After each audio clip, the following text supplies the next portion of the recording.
तो क्यों ना आज हम इस शाम के समय परमेश्वर का वचन पढ़ने के लिए हम अपनी जगह पे खड़ा रहे और परमेश्वर का वचन पढ़े कि जब इज़रा अपनी बाइबल को पुस्तक को खोलता है और जब पढ़ता है परमेश्वर का वचन तो कलीसिया को प्रोत्साहित करता है, उन लोगों को प्रोत्साहित करता है इजराइल प्रजा को कि क्या करे, वो परमेश्वर के वचन को आदर दे। जब हम खड़े होकर परमेश्वर का वचन पढ़ते हैं, परमेश्वर के वचन को परमेश्वर को आदर देते हैं, क्यों ना हम अपनी जगह पे खड़े रहें और परमेश्वर का वचन पढ़े इस समय। दूसरा शमूएल की किताब उसका 6वां अध्याय और 1 से लेकर 9 पंक्ति यहाँ पर हम पढ़ेंगे। तो जिसको मिला वो स्पष्ट रूप से थोड़ा आवाज बढ़ाकर आप पढ़ सकते हैं। दूसरा शमूएल उसका 6वां अध्याय 1 से लेकर 9 पंक्ति अद्भुत यहाँ पर परमेश्वर का वचन कहता है। फिर दाऊद ने एक और बार इस्राएल में से सब बड़े वीरों को जो 30,000 थे इकट्ठा किया। तब दाऊद और जितने लोग उसके संग थे वे सब उठकर यहूदा के बाले नामक स्थान से चले कि परमेश्वर का वह संदूक ले आए जो करूबों पर विराजने वाले सेनाओं के यहोवा का कहलाता है। तब उन्होंने परमेश्वर का संदूक एक नई गाड़ी पर चढ़ाकर टीले पर रहने वाले अबीनादाब के घर से निकाला और अबीनादाब के उज्जा और अहियो नामक 2 पुत्र उस नई गाड़ी को हाँकने लगे और उन्होंने उसको परमेश्वर के संदूक समेत टीले पर रहने वाले अबीनादाब के घर से बाहर निकाला और अहियो संदूक के आगे आगे चला।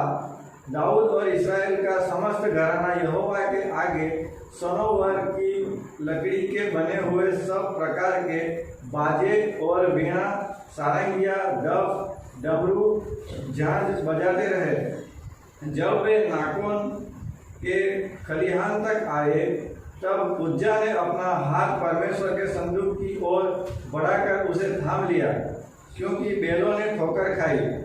तब यहोवा का कोप उज्जा पर भड़क उठा और परमेश्वर ने उसके दोष के कारण उसको वहां ऐसा मारा कि वह वहां परमेश्वर के संदूक के पास मर गया।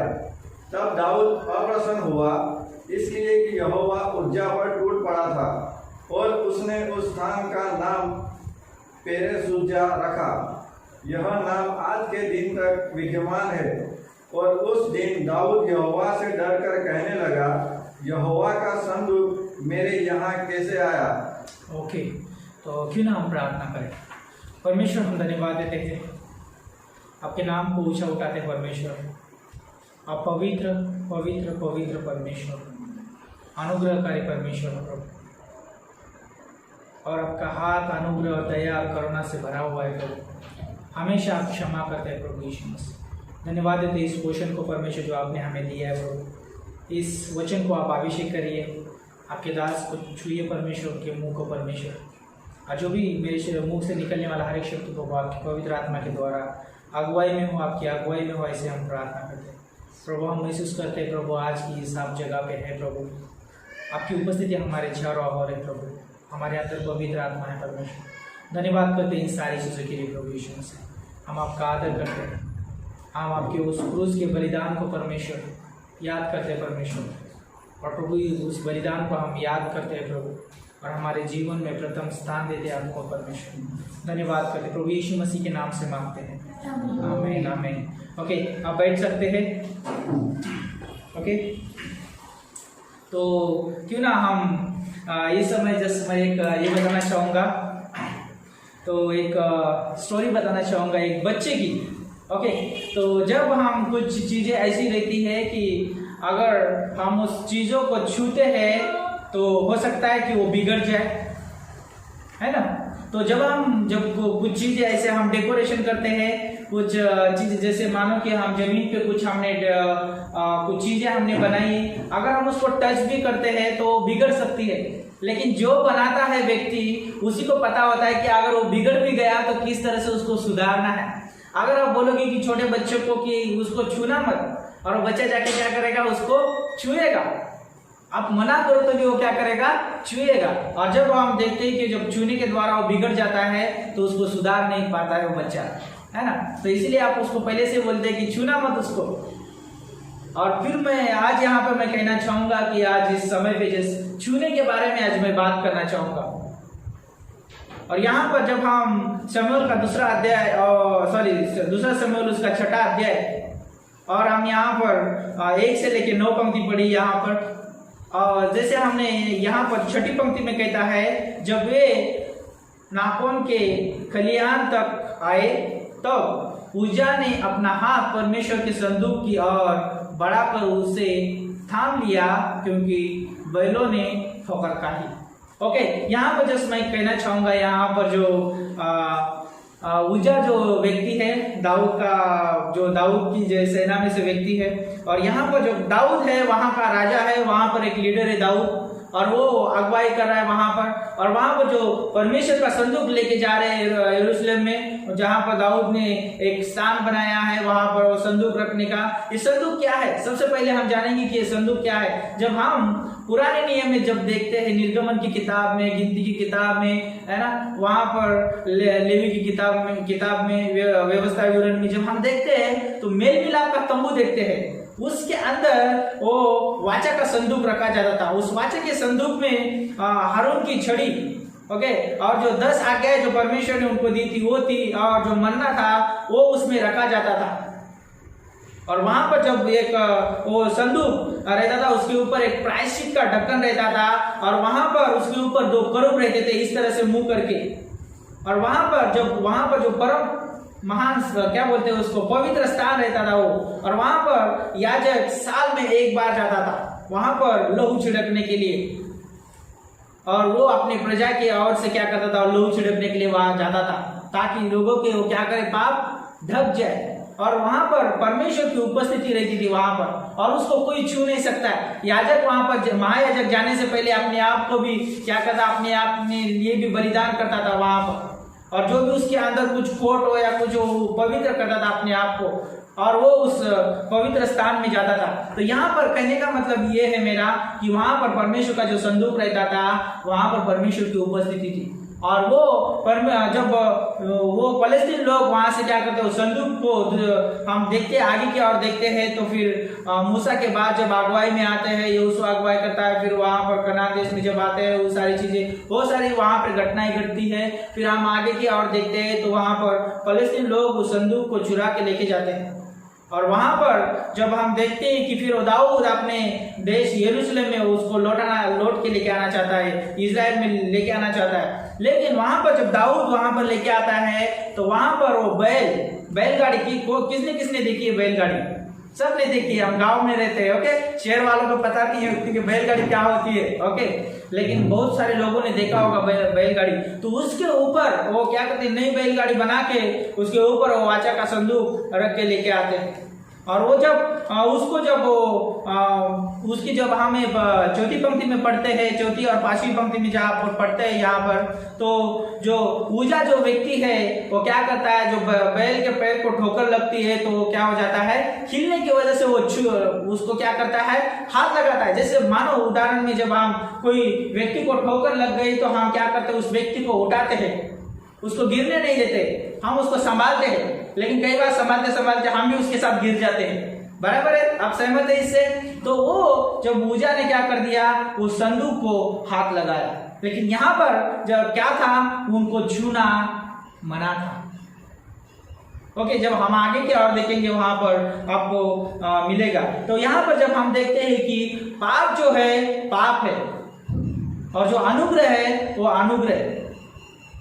जो व्यक्ति पाप को नहीं समझता वो अनुग्रह को भी नहीं समझता है, और जो व्यक्ति अनुग्रह को नहीं समझता वो पाप को भी नहीं समझता है। और ये दोनों सच्चाइयां हैं। पाप की वजह से हमें अनुग्रह मिला है। पाप आया जगत में, मनुष्य गिरा, और मनुष्य को फिर से वो मेल मिलाप करने के लिए परमेश्वर के साथ यीशु मसीह आया, और उसने हमें अनुग्रह दिया, परमेश्वर ने हमें अनुग्रह दिया। और जो व्यक्ति पाप को जानता है वो व्यक्ति अनुग्रह को भी जानता है। वो व्यक्ति जानता है कि मैं पापी था और मुझे यीशु मसीह ने अनुग्रह देके क्या किया, मुझे बचाया है। वो व्यक्ति जानता है। यहाँ पर जिस मैं कहना चाहूंगा कि अनुग्रह और जो पाप है दोनों क्या है, सच्चाई। ओके, और जो पाप जो है बहुत गंभीर चीज है, और पाप की वजह से जगत में मृत्यु आई। इतनी गंभीर चीज है कि पाप की वजह से मृत्यु है। सोचिए इसके बारे में। लेकिन जितना पाप हुआ उतना अनुग्रह भी हमको मिला। कितना अद्भुत परमेश्वर का उपाय है। तो यहाँ पर जैसे मैं कहना चाहूंगा, जो परमेश्वर की जो पवित्रता है वो क्या है? वो अनुग्रह की नींव है। परमेश्वर की जो पवित्रता है अनुग्रह की नींव है। यहाँ पर जब हम ये अध्याय पढ़ते हैं, दूसरा शमूएल का 6वां अध्याय, यहाँ पे पवित्रता की बात हो रही है।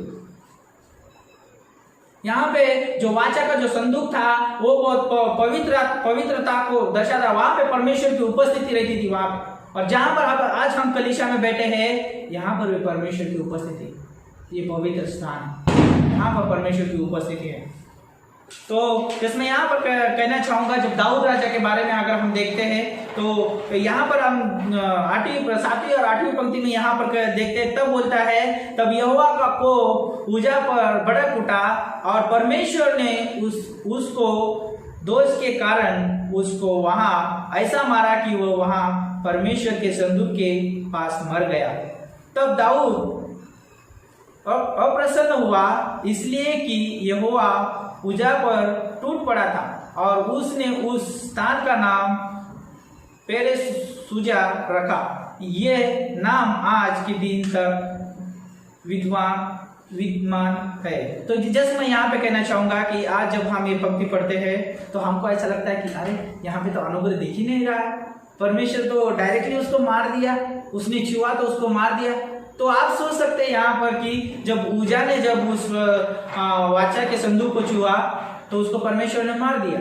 ओके, और यही तरीके से आप ये भी सोच सकते हैं कि जब दाऊद ने जो सारी उस चीजें कही उसको, उसने किया, उसने तो आज्ञा पालन किया, फिर आज्ञा पालन किया तो उसको दंड क्यों मिला? ओके, तो आगे चल के उसका क्लियरिटी हो जाएगा। लेकिन यहाँ पर हम दाऊद के बारे में सोचेंगे। यहाँ पर दाऊद जो है परमेश्वर का अद्भुत व्यक्ति है, अनुग्रह को जानने वाला व्यक्ति है, और वो जो व्यक्ति है परमेश्वर के हृदय के अनुसार चलने वाला व्यक्ति है, परमेश्वर को प्रसन्न करने वाला व्यक्ति है, परमेश्वर का भजन गाने वाला व्यक्ति है, परमेश्वर की आराधना करने वाला व्यक्ति है। और वो जो व्यक्ति है बहुत कठिनाइयों से गुजरा हुआ व्यक्ति है और परमेश्वर को अपने जीवन में बहुत प्रथम स्थान देने वाला व्यक्ति है। और जब हम यहाँ पर देखते हैं दूसरा शमूएल की किताब में, उसको 50 साल पहले परमेश्वर ने एक वादा दिया, अभिषेक किया था उसका। जब हम देखते हैं शमूएल की किताब, उसका पहला शमूएल की किताब उसका 11 अध्याय में देखते हैं, उसका अभिषेक किया गया। वहां पर शमूएल के द्वारा उसको अभिषेक किया गया, क्योंकि परमेश्वर ने शाऊल को अपनी नजर में क्या किया था? निकम्मा ठहरा था। उसको क्या कर दिया था? राजा निकाल दिया था पद से। और परमेश्वर ने एक राजा अपने हृदय के अनुसार राजा चुना था, वो था दाऊद। उसने 50 साल तक उसने इंतजार किया। और यहाँ पर हम देखते हैं दूसरा शमूएल में उसके पास बहुत अद्भुत बड़ा मौका था कि परमेश्वर की अद्भुत सेवा करे और परमेश्वर को ऊंचा उठाए अपने जीवन में। और जो उसको वादा मिला था परमेश्वर का, वो वादा वो पूरा करे। जो परमेश्वर ने उसको प्रॉमिस किया था, वो प्रॉमिस को पूरा करे। उसके पास वो सारा बहुत अद्भुत मौका था। और हम यहाँ पर देखते हैं कि दाऊद यहाँ पर डर जाता है। इसलिए डरता है दाऊद कि जब उजा ने जब उस संदूक को छुआ तो परमेश्वर ने उसको मार डाला। तो वो सोचता है कि उससे ज्यादा मैंने छुआ है तो परमेश्वर मेरे साथ क्या करेगा, किस तरह से बर्ताव करेगा। लेकिन सोचिए, परमेश्वर एक तरीके से अनुग्रहकारी परमेश्वर अनुग्रह भी देता है। कई बार हम छूते हैं तो किस मकसद से छू रहे और किस तरह से छू रहे, ये बहुत जरूरी है। तो 2 तरीके से छूना होता है। एक होता है गलत तरीके से छूना और एक होता है सही तरीके से छूना। तो आज हम इस तरह से बात करेंगे, गलत तरीके से छूना और सही तरीके से छूना। और जब हम पुराने नियम में और नए नियम में देखेंगे तो हमको सटीक एक चित्र मिलता है कि परमेश्वर हमें छूता है, हम उसको छूते हैं। हमको ये सटीक चित्र दिखता है कि परमेश्वर पहले हमें छूता है, फिर हम परमेश्वर को छूते हैं। कितना अद्भुत है। क्या छूने के बारे में हम बात करेंगे। तो जैसे हमने बात की यहाँ पर दूसरा शमूएल का 6वां अध्याय 8 और 9 पंक्ति में दाऊद बहुत डरा हुआ है। और हम आगे की तरफ देखते हैं कि उसके जीवन में वो बहुत सारी कठिनाइयों से गुजरा हुआ है, वो परिस्थितियों से गुजरा हुआ है। उसका बेटा अब्सलोम उसके विरोध में था, शाऊल राजा उसके विरोध में था, उसके दुश्मनों ने उसको बहुत सताया था और वो जंगलों की भी यात्रा कर चुका था। और कठिनाइयों से गुजरा हुआ व्यक्ति था, और ये जो समय था उसके जीवन में बहुत आरामदायक का समय था, बहुत अद्भुत समय था। और आप देखेंगे ये 5वें अध्याय में अगर देखेंगे उसके बारे में उसकी स्तुति की जाती है, उसको बड़ा आदर दिया जाता है। और हम यहाँ पर देखते हैं कि उसके जीवन में एक सबसे बड़ा दुश्मन अभी हट जाता है, शाऊल। जब हम पहला अध्याय पढ़ते, दूसरा शमूएल का पहला अध्याय में, वहां पर शाऊल की मृत्यु होती है, सबसे बड़ा दुश्मन उसके सामने से निकल जाता है। और उसके पास एक बहुत अच्छा मौका था। तो यहाँ पर जिसमें सोच रहा था, जब मनन कर रहा था, हमारे अच्छे विचार हमारे आत्मिकता को बढ़ा नहीं सकते हैं। दाऊद ने बहुत अच्छा सोचा कि परमेश्वर का वाचा का संदूक जो हम अपने यरूशलेम में लाएंगे, इजराइल प्रजा में वापस लाएंगे, उसने बहुत अच्छा सोचा, लेकिन हमारे अच्छे विचार हमारी आत्मिकता को नहीं बढ़ा सकते। ये याद रखिए। बहुत सारे लोगों के पास अच्छे अच्छे विचार होते, अच्छे अच्छे सुझाव होते, लेकिन वो आत्मिकता को नहीं बढ़ाते। क्यों नहीं बढ़ाते हैं? क्योंकि इसीलिए मुझे मेरे जैसे मानो कि अगर मैं अच्छे विचारों के साथ मैं सोचता हूं कि मैं आत्मिकता को बढ़ाऊंगा, तो मैं सोचता हूं कि संसार का मैं राजा बनूंगा। मैं अपने अपने विचारों का सहारा लेता हूं फिर, लेकिन मुझे मेरे विचारों का सहारा नहीं लेना है। अगर मैं अच्छे विचारों का सहारा लेता हूं, कई बार हम अच्छे विचारों का सहारा लेना चाहिए, लेकिन वो हमें आत्मिकता में नहीं बढ़ाते। हमें आत्मिकता में परमेश्वर का वचन और सिर्फ परमेश्वर ही बढ़ा सकता है। ओके, तो ये याद रखिए, हमारे अच्छे विचार हमें आत्मिकता में नहीं बढ़ाते, लेकिन परमेश्वर का वचन ही हमें आत्मिकता में बढ़ाता है। ओके, तो आगे हम देखते हैं, जैसे कि हम उत्पत्ति की किताब में देखते हैं, पहला अध्याय 29 पंक्ति में देखेंगे। यहाँ पर बहुत अद्भुत हमको विचार मिलता है। पहला अध्याय 29 पंक्ति में कहता है, फिर परमेश्वर ने उनसे कहा, सुनो, जितने बीज वाले छोटे छोटे पेड़ सारी पृथ्वी के ऊपर है, और जितने वृक्ष में बीज वाले फल होते हैं, वे सब मैंने तुमको दिया है, वे तुम्हारे भोजन के लिए है। ओके, और आगे की पंक्तियों में पढ़ेंगे हम। दूसरा अध्याय 16 और 17 पंक्ति में कहता है, तब यहोवा परमेश्वर ने आदम को यह आज्ञा दी कि तू वाटिका के सब वृक्षों का फल बिना खटके खा सकता है, लेकिन 17 पंक्ति में, पर भले या बुरे के ज्ञान का जो वृक्ष है उसका फल तू कभी न खाना, क्योंकि जिस दिन तू उसका फल खाए उसी दिन अवश्य मर जाएगा। तो हम यहाँ पर देखते, पहले अध्याय में बोलता है परमेश्वर, तुम वाटिका के में जो भी है ना बीज वाले फल है वो सब कुछ खा सकते हैं। पहले अध्याय में हमको दिखता है, और दूसरे अध्याय में हम देखते हैं कि यहाँ पर बोलता है परमेश्वर सब कुछ खा सकते हैं, फल खा सकते हैं, लेकिन यहाँ पर बुरे और भले और बुरे ज्ञान वाला पेड़ वहां पर है, उसका फल मत खाना। लेकिन अगर हम तीसरे अध्याय में देखते हैं, दूसरी पंक्ति और तीसरी पंक्ति में यहाँ पर है, स्त्री ने सर्प से कहा, इस वाटिका के वृक्षों के फल हम खा सकते हैं, पर जो वृक्ष वाटिका के बीच में है उसके फल के विषय में परमेश्वर ने कहा है कि न तो तुम उसको खाना और न उसको छूना, न तो मर जाओगे। ओके, आप यहाँ पे कुछ समझ रहे, कुछ अंतर समझ रहे। हम पहले अध्याय की 29 पंक्ति में पढ़ा कि परमेश्वर ने कहा सब फल खा सकते। ओके, यहाँ पे खाने की बात हो रही है, ना कि छूने की। ओके, याद रखिए, यहाँ पर बोलता है तुम सब फल खा सकते हैं। दूसरी अध्याय की 16-17 पंक्ति में कहता है परमेश्वर सब फल खा सकते हैं, लेकिन जो भले और बुरे का जो फल है, पेड़ है, उसका फल खाना मत। लेकिन अब तीसरे अध्याय में हम देखते हैं यहाँ पर मनुष्य का पतन होने वाला है, और सर्प अभी जो सांप है वो स्त्री से बात करता है, शैतान एक सांप के रूप में आके उसको बात करता है और कहता है क्या परमेश्वर ने तुमको मना किया? तो यहाँ पर जैसे हम देखते हैं तीसरी पंक्ति में वो स्त्री कहती है परमेश्वर ने क्या कहा है, तुम उसको खाना और न उसको छूना। यहाँ पे गलत ये कर रही है वो स्त्री, यहाँ पे गलत प्रस्तुत कर रही है। यहाँ पर परमेश्वर ने सिर्फ खाने के बारे में बोला, ना कि परमेश्वर जब वो आदम और हवा ने पाप किया, ओके, उन्होंने आज्ञा तोड़ने की वजह से पाप आया, ना कि छूने से, ना कि खाने से। उनको परमेश्वर ने आज्ञा दी थी, उन्होंने आज्ञा का उल्लंघन किया। ओके, तो यहाँ पर बोलते हैं कि परमेश्वर ने कहा ना खाना और ना छूना। ओके, यहाँ पर छूने की बात हो रही है। ओके, यहाँ पे दो बातें हैं, एक है खाने की बात और एक छूने की बात।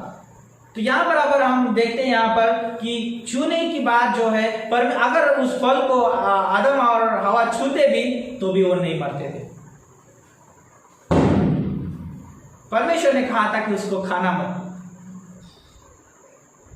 उसको छूने के लिए तो मना नहीं किया था परमेश्वर ने, सिर्फ उसको नहीं खाना था। उन्होंने वो आज्ञा तोड़ा और पाप आया। और हम जानते हैं पाप पाप है और अनुग्रह अनुग्रह। पाप की मजदूरी क्या है? मृत्यु है। और मृत्यु इस जगत में आई।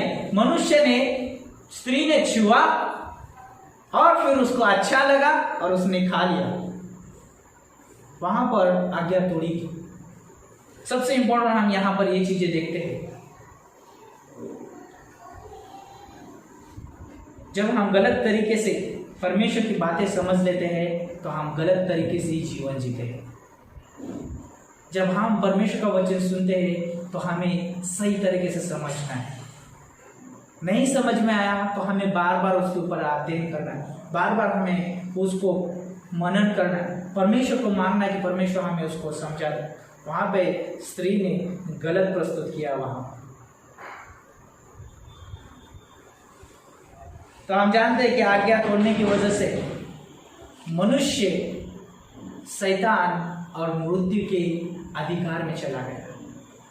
पहले अधिकार मनुष्य के पास था कि सारी पृथ्वी के ऊपर क्या करे, वो अधिकार रखे। और सबसे इंपॉर्टेंट मैं बताना चाहूंगा यहाँ पर कि परमेश्वर ने जानवरों के नाम नहीं रखे, लेकिन आदम ने जानवरों के नाम रखे। इतना अधिकार उसके पास था, कितना अद्भुत। और वो सारा अधिकार शैतान के हाथ में चला गया। और उस समय हम जानते हैं कि मनुष्य के ऊपर शैतान ने और मृत्यु ने क्या किया, और राज्य किया।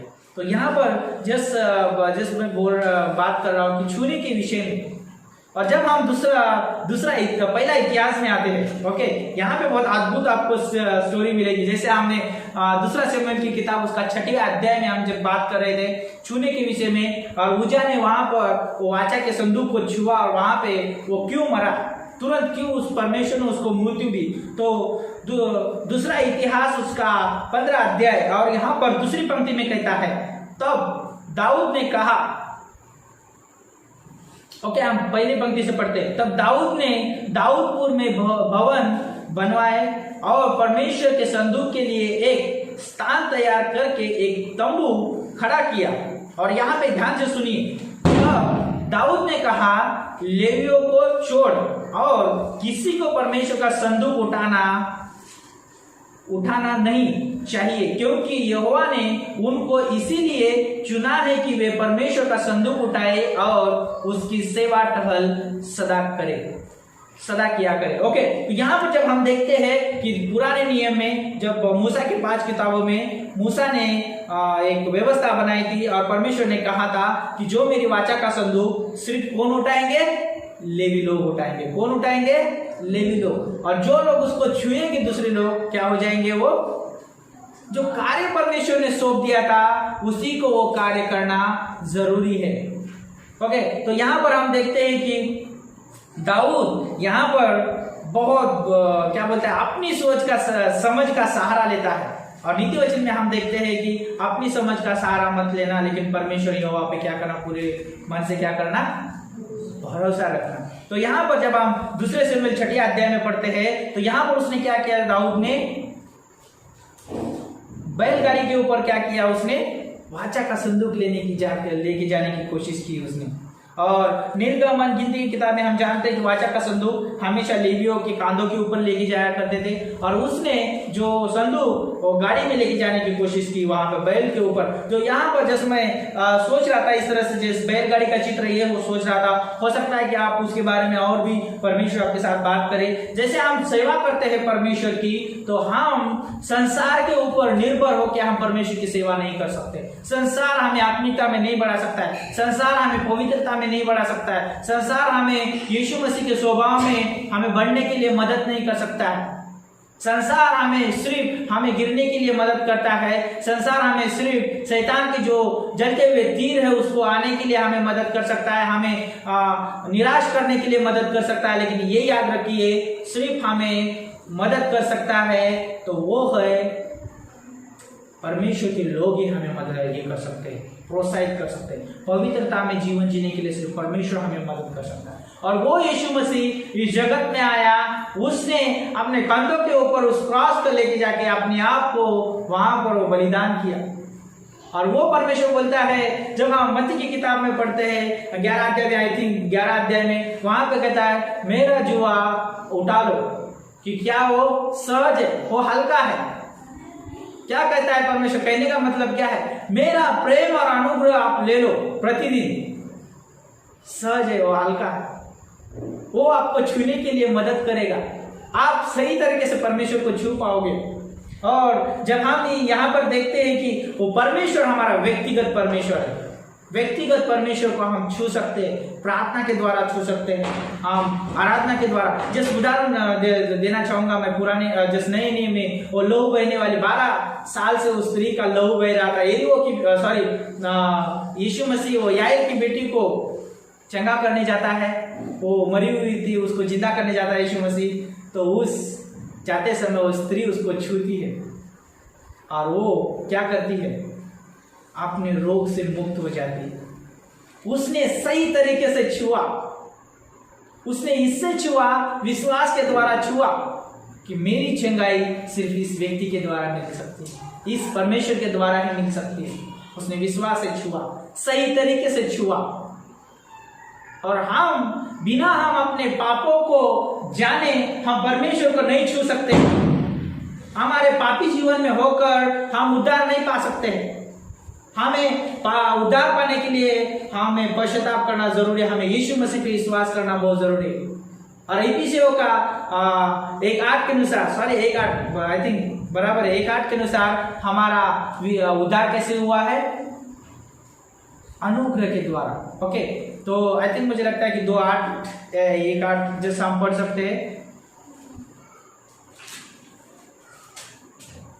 इफिसियों की किताब उसका 1:8 नहीं 2:8 यहाँ पे कहता है, क्योंकि विश्वास के द्वारा अनुग्रह से तुम्हारा उद्धार हुआ है, और ये तुम्हारी और से नहीं वरन परमेश्वर का दान है।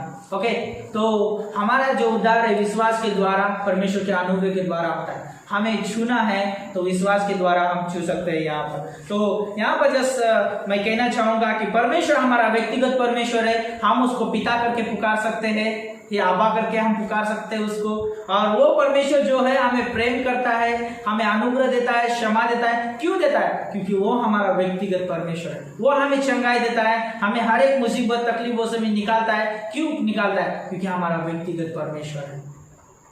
आज बहुत सारे लोग हैं जो परमेश्वर को ढूंढ रहे हैं क्योंकि उनके पास व्यक्तिगत परमेश्वर है नहीं।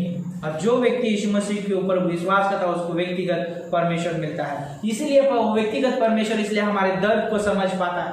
और वहां पर हम देखते हैं पुराने नियम में जब दाऊद ने भी छुआ था उस वाचा के संदूक को, परमेश्वर ने उसका दर्द को पूरी तरह से मिटा दिया था, उसको सारे तकलीफों में से बाहर निकाला था, सारी चीजों से बाहर निकाला था। और हम नए नियम में देखते हैं कि हाँ, परमेश्वर हमें क्षमा करने वाला परमेश्वर है, हमें अनुग्रहकारी परमेश्वर है। वही परमेश्वर पुराने नियम में भी क्षमा करने वाला अनुग्रहकारी परमेश्वर है।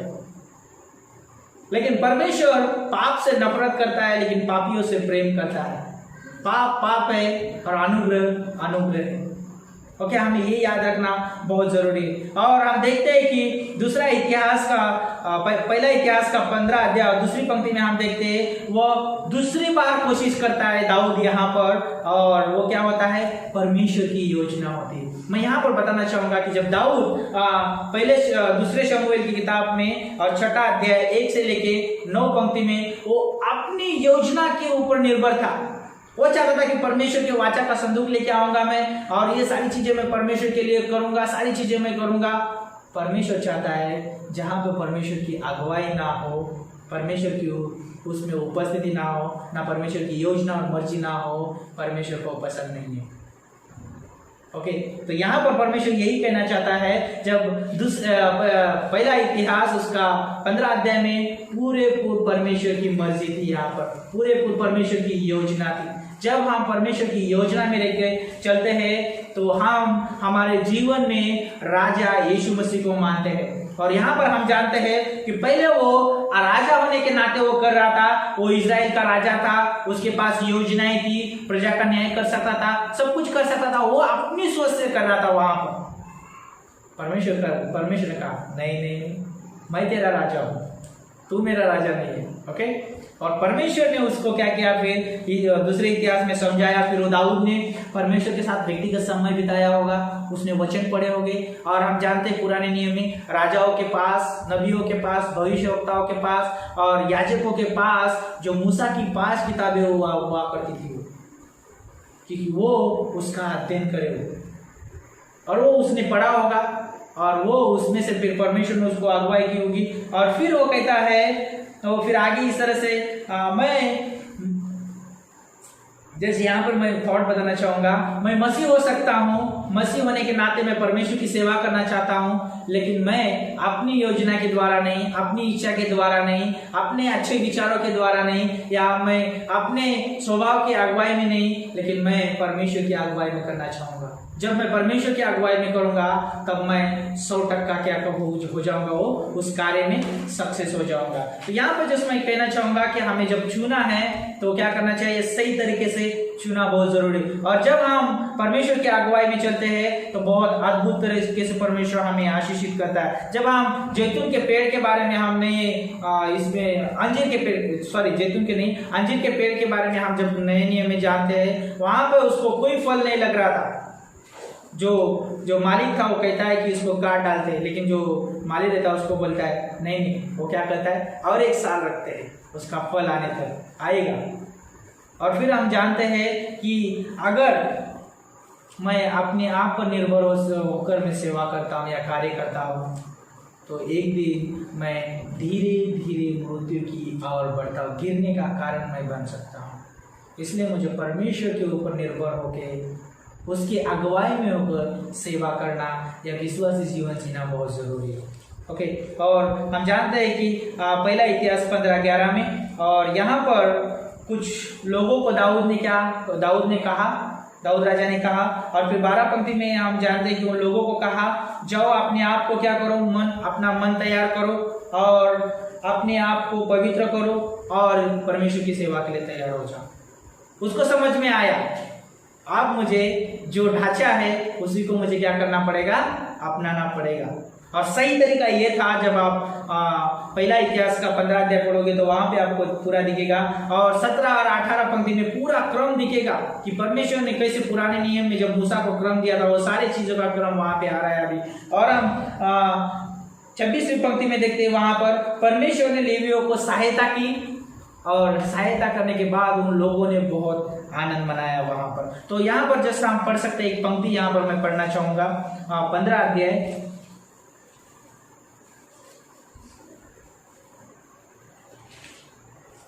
पहला इतिहास उसका 15 अध्याय, ओके,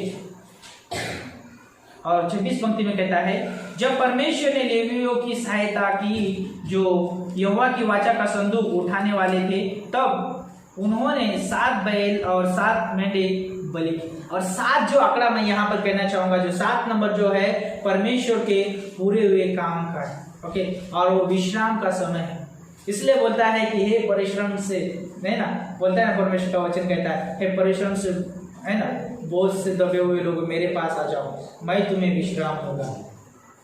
परमेश्वर हमें विश्राम देता है। और यीशु परमेश्वर ने 6 दिन काम किया और 7वें दिन विश्राम किया। और 7 जो आंकड़ा है बहुत अद्भुत है। और यीशु मसीह ने उस क्रूस के ऊपर 7 वानियाँ कही। 7 जो आंकड़ा है परमेश्वर का फेमस है ना आंकड़ा है। तो यहाँ पर जैसा मैं कहना चाहूँगा यहाँ पर कि परमेश्वर हमें सहायता करता है। जब परमेश्वर हमें सहायता करता है, मदद करता है, तो मेरा काम क्या है? तो अभी आता है हमारी बारी से, मेरा काम क्या है? मेरा काम ये है कि मैं प्रार्थना करूं, वचन पढ़ूं, दूसरों को प्रेम करूं, है ना, और दूसरों को क्षमा करूं, और दूसरों को अनुग्रह दूं और दया दूं, प्रोत्साहित करूं। ये मेरा कार्य है। और जब मैं परमेश्वर मुझे अगुवाई करता है तो उसमें ये सारे कार्य होते हैं। तो यहाँ पर जैसे हम देखते हैं कि यूहन्ना की किताब उसका 20 अध्याय 16 और 17 पंक्ति में, और वहाँ पर देखते हैं कि जो मरियम जो है उसको छूने के लिए जाती है, तो यीशु मसीह कहता है अभी मत छूना। और फिर हम 20 अध्याय 26 और 27 पंक्ति में देखते हैं, थॉमस को बोलता है यीशु मसीह कि आ और मुझे मेरे हाथों में उंगली डाल के देख, है ना, जहाँ पर उसको माला मारा था उस पे उंगली डाल के देख बोलता है। और बोलता है कि अविश्वासी मत बन लेकिन विश्वासी। परमेश्वर हमें छूता है और हम परमेश्वर को छूते हैं, वो है सही क्रम। जब हम गलत तरीके से छूते हैं तो परमेश्वर हमें वहाँ पर ताड़ना भी देता है। और जब हवा ने उस तरफ से किया, गलत तरीके से उसने छुआ, और हम जानते वहाँ पर मृत्यु आई, और मृत्यु के कारण दंड आया, और दंड यीशु मसीह को लेना पड़ा। और यीशु मसीह ने उस दंड को भरने के लिए अपना परमेश्वर का स्वभाव छोड़कर इस धरती पर आया। अपने चरित्र को उसने क्या कर दिया? शून्य कर दिया, अपने आप को शून्य कर दिया। और उसने, हम जानते हैं कि अपने आप को इतना दिन किया उसने, उसकी मृत्यु से उसको कितना अपमानित होना पड़ा, उसको कितना दुख सहना पड़ा हमारे लिए। तो इसलिए हम जब छूते यीशु मसीह को तो सही तरीके से छुए, और उस छूने से परमेश्वर बहुत प्रसन्न होता है। इसलिए परमेश्वर ने हमें छुआ, और आज हम यहाँ पर है, कलीसिया में हैं। इसलिए हम कलीसिया में, क्योंकि परमेश्वर ने हमें छुआ, हमने उसने हमें चुना ताकि हम फल लाए, यूहन्ना का 15 अध्याय 16 पंक्ति के अनुसार, और हमारा फल टिका रहे। और हम जब उसको छूते हैं तो विश्वास के द्वारा छूए। ओके, तो हम जैसे बात की आज की, हमें गलत तरीके से नहीं छूना है लेकिन हमें सही तरह से छूना है। क्यों छूना है? क्योंकि परमेश्वर ने हमें छुआ है, इसलिए हम उसको छूते हैं। जब हमारे जीवन में बीमारी आती है, तकलीफ आती है, समस्या आती है, तो हम परमेश्वर को बोलते हैं परमेश्वर मुझे छूना ताकि मैं चंगा हो जाऊँ। और जब हम चंगे हो जाते हैं तो हम विश्वास के द्वारा और महिमा के द्वारा, आदर के द्वारा परमेश्वर को छूते हैं। कितना अद्भुत है। भाई अपने आंखों को बंद करते हुए प्रार्थना करते हैं। परमेश्वर हम धन्यवाद देते हैं इस समय, सच में आपके नाम को ऊंचा उठाते प्रभु। आप आदर के योग्य परमेश्वर हो, महिमा के योग्य परमेश्वर। आपने हमें छुआ परमेश्वर, जब हम पाप में थे प्रभु, उस पाप की दलदल से परमेश्वर, उस मृत्यु से आपने हमें छुड़ाया है प्रभु, और हमें आनंद का जीवन दिया है परमेश्वर। कितना अद्भुत और अनुग्रहकारी परमेश्वर हो प्रभु। और आपने भी दाऊद को परमेश्वर आपने अनुग्रह दिया परमेश्वर। आप पाप से नफरत करते लेकिन पापियों से प्रेम करते हो प्रभु। धन्यवाद करते इस बड़े तोहफे के लिए, इस बड़े अनुग्रह के लिए प्रभु, जो आपने आपका शरीर हमारे लिए बलिदान, उस पवित्र बलिदान को चढ़ाया प्रभु उस क्रूस पे। धन्यवाद करते हैं इन सारी चीज़ों के लिए। हम मांगते हैं आगे अगुवाई करिए परमेश्वर, प्रभु यीशु मसीह के नाम से मांगते हैं। आमीन आमीन।